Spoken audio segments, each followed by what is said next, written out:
Hello guys, তো দেখো আজকে কি নিয়ে এসেছি। এই দেখো ভাত খাওয়ার পরে না, মানে এই বিকেল দিকে একটু এই 5টা সাড়ে 5টার দিকে সব সময় মন করে যে কি খাবো কি খাবো। তাই আমাদের এটা দিয়ে ফুচকাওয়ালা নীলদা যাচ্ছিল, তো নীলদাকে বললাম যে আজকে ফুচকা খেতে ভালো লাগছে না, তো একটু চুরমুর বানিয়ে দাও। তো দেখো এই দেখো চুরমুর বানিয়ে দিয়েছে, এটা নিয়ে বসেছি খাবো। তো ভাবলাম তোমাদের সাথে একটু শেয়ার করি। খুব সুন্দর।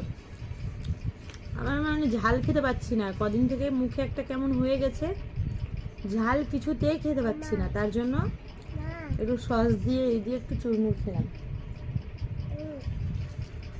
খুব সুন্দর বানায় নীলদার হাতের ফুচকাও, যেমন মানে সব কিছুই, দই ফুচকাও সুন্দর, জল ফুচকাও ভালো লাগে, আবার চুরমুরটাও কিন্তু দারুণ বানায়।